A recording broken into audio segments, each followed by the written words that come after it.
Hello दोस्तों, तो आज की इस वीडियो में हम देखने वाले हैं विश्वनाथन आनंद के द्वारा खेले गए एक ऐसे गेम को जो कि आपके खुद के गेम को बेहतर करने में काफ़ी मदद करेगी आपकी। तो इस गेम में विश्वनाथन आनंद वाइट मोर के साथ खेल रहे थे और इस गेम को खेला गया था 1985 में। तो वीडियो थोड़ी लंबी हो सकती है, तो इस वीडियो को पूरा देखिएगा आप लोग, तभी जाकर आप लोग को ये गेम अच्छे समझ में आएगा। तो चलिए शुरू करते हैं इस वीडियो को और देखते हैं।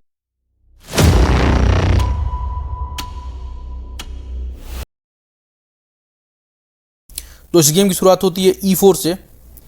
E4 के जवाब में ब्लैक C5 खेलता है, सिसिलियन डिफेंस, और इस चाल के बाद से दोनों ही साइड इस गेम को आगे कंटिन्यू करते हैं कुछ इस तरीके से। Knight F3, D6, D4, C takes D4, knight takes D4, knight F6, knight C3, और इसके बाद से ब्लैक G6 मूव करता है, जिससे कि वो अपने बिशप को G7 पे लाने का प्लान करता है। और इस चाल के बाद से वाइट बिशप E3 खेलता है और फिर ब्लैक बिशप G7 खेलता है। और इस पोजीशन में ब्लैक अब कैसल करने के लिए पूरी तरीके से रेडी है अपने किंग को। और उसके बाद से वाइट F3 मूव करता है और फिर ब्लैक कैसल करता है अपने किंग को।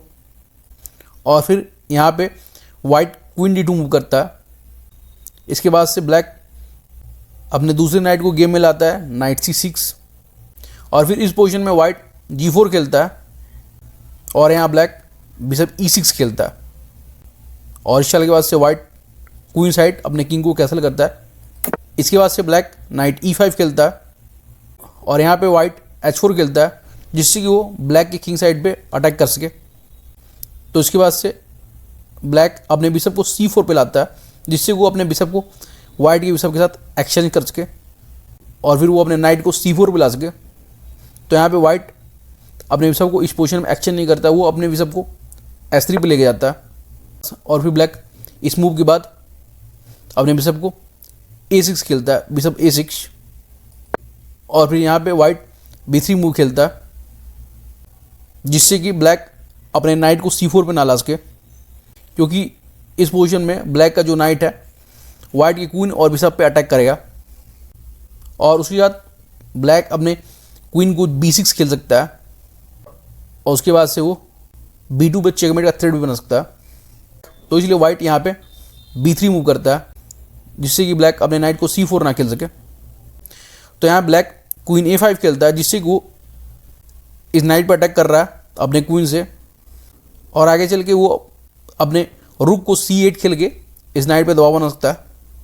तो सबसे पहले वाइट अपने किंग को B1 खेलता है, जिससे कि वो अपने A2 पे आधे को सपोर्ट कर सके। और फिर ब्लैक क्वीन A3 मूव करता है और इसके बाद से वाइट G5 खेलता है, जिससे कि ब्लैक के नाइट के ऊपर अटैक कर रहा है।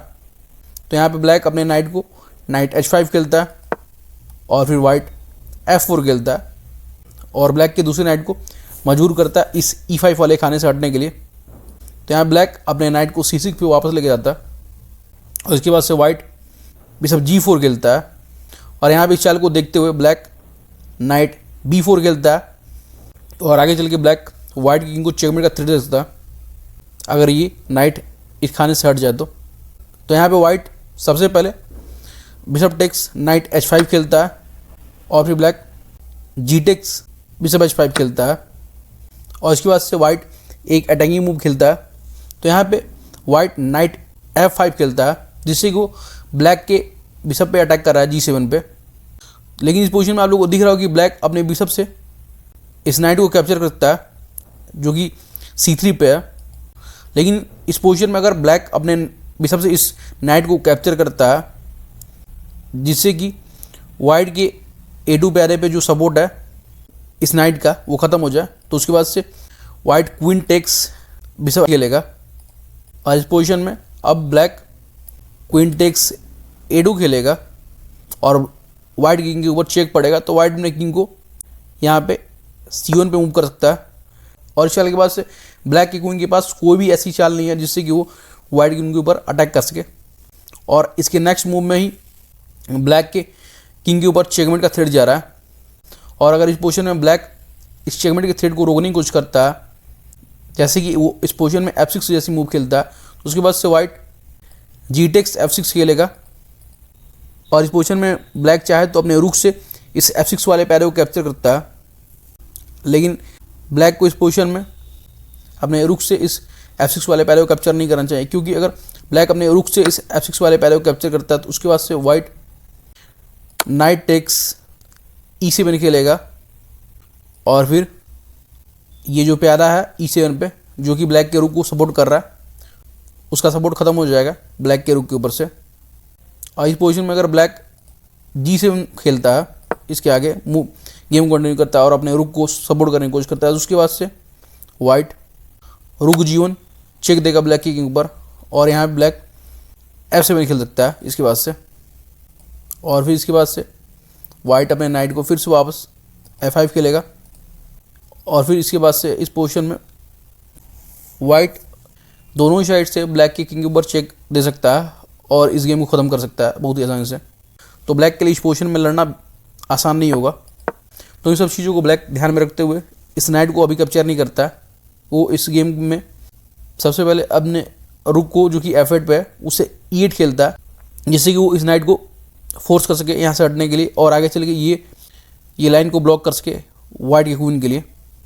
तो इस चल के बाद white knight takes bishop G7 खेलता है, और यहाँ पे ब्लैक को अपने किंग से इस नाइट को कैप्चर ही करना पड़ेगा। तो यहाँ पे black king takes knight G7 खेलता है, और उसके बाद से वाइट क्वीन D4 चेक देता है ब्लैक की किंग को, और यहाँ ब्लैक इस चेक को डिफेंड करने की कोशिश करता है। तो यहाँ ब्लैक खेलता है E5, जिससे वो इस चेक को रोकने की कोशिश कर रहा है। तो फिर वाइट क्वीन टेक्स D6 खेलता है, और इस पोजीशन में ब्लैक चाहता तो वाइट के क्वीन को E6 खेल के रोकने की कोशिश कर सकता था इस साइड चेक देने से, लेकिन यहाँ पे इस पोजीशन में ब्लैक थोड़ी सी जल्दबाजी कर देता है वाइट की नाइट पे अटैक करने के लिए। तो यहाँ ब्लैक खेल देता है रुक C8, जिससे कि वो अगले ही चाल में वाइट की नाइट के ऊपर अटैक करेगा, और फिर ब्लैक वाइट की किंग को चेकमेट का थ्रेट देगा। लेकिन जैसे ही ब्लैक रुक C8 खेलता है और वो वाइट की नाइट पे अटैक करने की कोशिश करता है, ये चाल सबसे बेकार मूव है, क्योंकि इस चाल के बाद से ब्लैक का जो गेम है ख़त्म होने वाला है इस पोजीशन में। तो आप लोग दिमाग में भी आ रहा होगा कि वाइट इस पोजीशन में ब्लैक की गेम को कैसे ख़त्म कर सकता है, क्योंकि अभी भी ब्लैक के किंग के ऊपर कोई खासकर चेकमेट का थ्रेट नहीं बन रहा। लेकिन ऐसा नहीं है, लेकिन इस पोजीशन को खेलने के बाद आप लोगों को समझ में आ जाए कि ऐसा मैं क्यों कह रहा हूँ। क्योंकि यहाँ पे इसके बाद से वाइट क्वीन F6 चेक देता है ब्लैक की किंग को, और फिर ब्लैक की किंग के पास दो खाने हैं जहाँ पे खुद को मूव करता है F8 और G8। तो यहाँ पे इस गेम में ब्लैक अपने किंग को खेलता है किंग G8, और यहाँ पे इस पोजीशन में विश्वनाथन आनंद पूरी तरह से तैयार होते हैं इस पोजीशन में अटैक के लिए। और इस चाल के बाद से आनंद खेलते हैं रुक D7, और यहाँ पे वाइट क्वीन F7 चेकमेट का थ्रेट देने वाला है अगली चाल में। तो इस थ्रेट को रोकने के लिए ब्लैक रुक F8 खेलता है, जिससे वो इस चेकमेट के थ्रेट को रोकने की कोशिश करता है। तो यहाँ पे इस पोजीशन में वाइट की तरफ से एक आखिरी चाल खेली जाती है G6, और इस चाल के खेलने के बाद ही ब्लैक इस गेम को रियान कर देता है, क्योंकि इस चाल के बाद से ब्लैक का जो गेम है पूरी तरह से ख़त्म हो जाता है। क्योंकि यहाँ पे आगे चल के ब्लैक का किंग का चेकमेट होने वाला, और ब्लैक इस चेकमेट को किसी तरह डिफेंड नहीं कर सकता। तो यहाँ पे इस पोजीशन को देखते हुए हम लोग अच्छे समझने की कोशिश करते हैं कि ब्लैक ने इस गेम को रियान क्यों किया। तो यहाँ पे इस पोजीशन में ब्लैक के पास कौन कौन से मूव्स बनते हैं। तो अगर ब्लैक यहाँ पे इस पोजीशन में H6 G6 खेलता है, तो इस पोजीशन में वाइट रुक G1 खेलेगा, और फिर ब्लैक अगर अपने रुक से रुक टेक्स नाइट C3 खेलता है और किंग को चेकमेट का थ्रेट देने की कोशिश करता है, तो उसके बाद से वाइट मूव करेगा रुक टेक्स G6, और ब्लैक किंग के ऊपर चेक पड़ रहा।